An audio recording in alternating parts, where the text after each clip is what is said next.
di Pokja 2 ada pendidikan dan keterampilan. Di sini saya mau jelaskan kenapa di Pokja 2 harus ada pendidikan dan keterampilan, bahwa untuk tercapainya manusia yang hebat harus ada orang yang hebat. Buktinya di sini pendidikan, kalau bapak mau anak-anaknya sukses, maka cari ibunya orang yang lebih sukses. Karena kenapa saya bilang demikian? Pendidikan pertama yang diterima oleh anak bapak sebelum ke tempat formal hanyalah pendidikan dari ibu. Ibu yang mengajarkan anaknya terutama sekali. Jadi kalau mau bapak, anak-anak bapak hebat, maka carilah wanita hebat. Kemudian yang di pojok ketiga ada masalah pangan dan sandang. Pangan itu menyangkut dengan kebutuhan pokok, minuman dan makanan.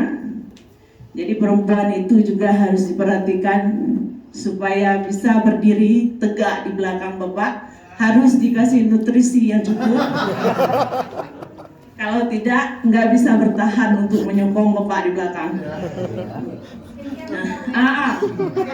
Kemudian bapak-bapak nampaknya kurang perhatian terhadap perempuan. Ini bukan curhat loh, Bu. Betul. Iya. Ini hari ini saya berterima kasih sekali terutama untuk panitia dan tim pelaksana. Biasanya yang dipanggil terus bapak-bapak rejinya yang ikut pelatihan. Hari ini saya cukup bangga dan senang bisa bersama-sama menikmati. Maunya sering-sering.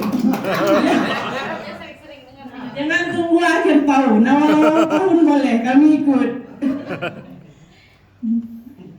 Kemudian ada satu lagi bagian pangan, sandang. Sandang yaitu kebutuhan pokok manusia berupa pakaian. Wanita itu kalau mau tampil cantik ya harus didandani.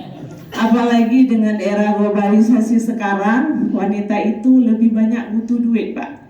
Maka rajin-rajinlah cari duit, kasih untuk istri. Apalagi zaman sekarang ibu-ibu itu butuh skincare loh, Pak. Kalau yang sudah tua-tua itu butuh apa? Kalau yang muda butuh skincare, kalau yang tua butuh fresh care. Sesuai dengan keadaan ya. Di dalam ini juga menyangkut termasuk di sini penata laksanaan rumah tangga. Jadi kalau perempuannya tidak bisa mengatur rumah tangga dengan maksimal, insya Allah keindahan itu nggak akan kita miliki. Semua bapak semua sanggup beli, bapak semua sanggup sediakan di rumah, tapi kalau yang di rumah tidak bisa menata, maka sia-sia semuanya. Kemudian yang keempat di PKK itu ada yang namanya 10 program pokok PKK. Itu sudah garis nasional, bukan hanya kita berbicara di sini, itu memang sudah garis nasional. Yang pertama ada penghayatan Pancasila, yang kedua gotong royong, yang ketiga pangan, yang keempat sandang, yang kelima tata laksana rumah tangga, yang keenam pendidikan, yang ketujuh kesehatan. Nah, di kesehatan inilah lahirlah ada di Pokja 4 yaitu adanya Posyandu dan BKB.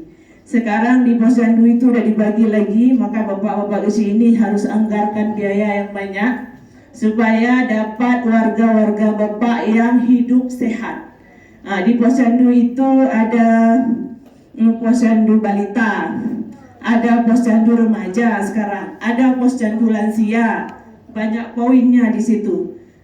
Kemudian di Posyandu ada lagi yang ini apa namanya stunting, mencegah stunting. Itu mulai dari masa hamil harus kita pantau 1000 hari pertama supaya tidak terjadi warga-warga kita yang stunting.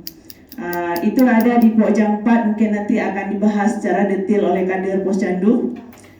Kemudian yang ke-8 pengembangan kehidupan berkoperasi, kelestarian, perencanaan sehat. Sehat itu harus direncanakan. Apalagi masyarakat kita yang masih awam dengan kesehatan atau makanan yang bernutrisi. Maka dari itu, dengan adanya dana tambahan dari pemerintah, kita mengajarkan kepada mereka bagaimana untuk menata menu seadanya tapi bernutrisi. Kemudian yang kelima, di PKK itu adalah kumpulan orang-orang hebat. Perempuan merupakan garda depan pembentukan sumber daya manusia yang berkualitas. Dalam Al-Quran juga diajarkan, hargai ibumu, sayangi ibumu, karena surga itu ada di bawah telapak kakimu. Ada rencana bantah? Percaya atau tidak, sadar atau tidak, Bapak hari ini jadi orang hebat karena Bapak dibesarkan oleh orang hebat. Ada rencana bantah? Benar.